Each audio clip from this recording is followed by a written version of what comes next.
Doctor, நான் ப்ரெக்னெண்ட்டாக இருக்கேன். எனக்கு ஃப்ரைட் சிக்கன் சாப்பிட்ணுன்னா ரொம்ப பிடிக்கும். ஃப்ரைட் சிக்கன் சாப்பிட்லாமா? ப்ரெக்னன்சியில் சிக்கன் சாப்பிட்லாமா? சிக்கனில் நிறைய ஹார்மோன் இன்ஜெக்ஷன்ஸ் போடுறாங்களாமாமே. அது போட்டால் ப்ரெக்னன்சி ஏதாவது அஃபெக்ட் ஆகுமா? குழந்தைக்கு ஏதாவது அஃபெக்ட் ஆகுமா?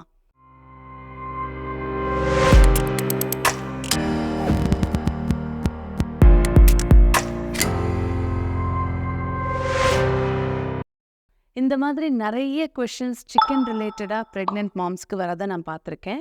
ஸோ உங்களுக்கான வீடியோ தான் இது. நான் doctor Abhinaya, obstetrician. So fried chicken especially ப்ரெக்னென்சியில் சாப்பிட வேண்டாம், ஜங்க் ஃபுட் சாப்பிட வேண்டாம் அப்படின்னு எதுக்கு சொல்கிறோன்றதை நம்ம பார்க்கலாம். ஸோ சிக்கன் அப்படின்றது ஒரு சூடு காஸ் பண்ணுற ஒரு ஃபுட் ஐட்டம், ஹீட் கொடுக்குற ஒரு ஃபுட் ஐட்டம். ஸோ நீங்கள் அதை சம்மர் சீசனில் ஜென்ரலாக கொஞ்சம் அவாய்ட் பண்ணணும். அதாவது ரெகுலராக வீக்லி ஒன்ஸ் சாப்பிட்றவங்க 10 days ஒன்ஸோ 15 days ஒன்ஸோ சாப்பிட்றது நல்லது. வீட்டில் சமைச்சதாக சாப்பிட்றது நல்லது. வெந்ததாக சாப்பிட்ணும், அதாவது கிரேவியில் வச்சதா, குழம்புல பண்ணதாக சாப்பிட்றது பெட்டர். டீப் ஃப்ரைட் ஐட்டம்ஸ் நீங்கள் அவாய்ட் பண்ணுறது நிறைய ஃபேட் அதிகமாகும். ஃப்ரைட் ஃபுட் டைஜஷனுக்கு கஷ்டமாக இருக்கும்.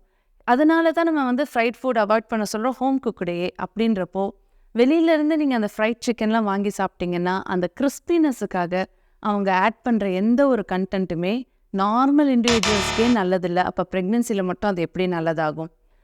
ஒன்ஸ் இன் வயல் சாப்பிடலாமானும் பேஷண்ட்ஸ் கேட்பாங்க. அதாவது எங்கள் வாயிலிருந்து வார்த்தையை வர வைக்கணும், எப்படியாவது எஸ் சொல்லிட மாட்டாங்களான்னு.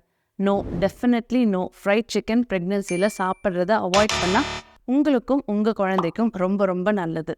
அதுக்காக சிக்கனையே அவாய்ட் பண்ண சொல்லலை. சிக்கனுக்கு ஹார்மோன் இன்ஜெக்ஷன் போடுறாங்க.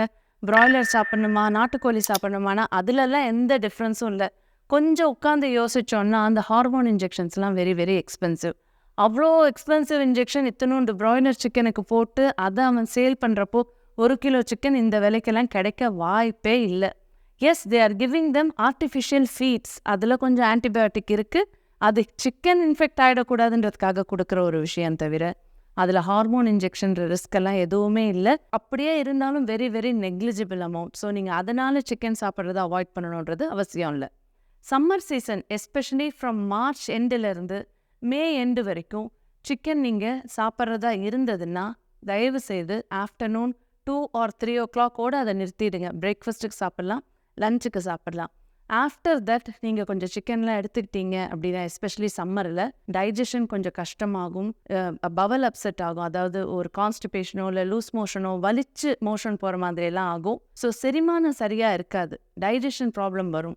அதனால் சம்மர் சீசனில் ஈவினிங் ஒரு 3 or 4 o'clock அப்புறமா சிக்கன் இன்டேக் நீங்கள் அவாய்ட் பண்ணிட்டீங்கன்னா போதும். இதெல்லாம் தான் நீங்கள் சிக்கன் சாப்பிட்றப்போ ஞாபகம் வச்சுக்க வேண்டிய பாயிண்ட்ஸ். இதில் உங்களுக்கு ஏதாவது குவரிஸ் இருக்குது அப்படின்னா கமெண்ட் பண்ணுங்கள், நான் ரிப்ளை பண்ணுறேன். Thank you.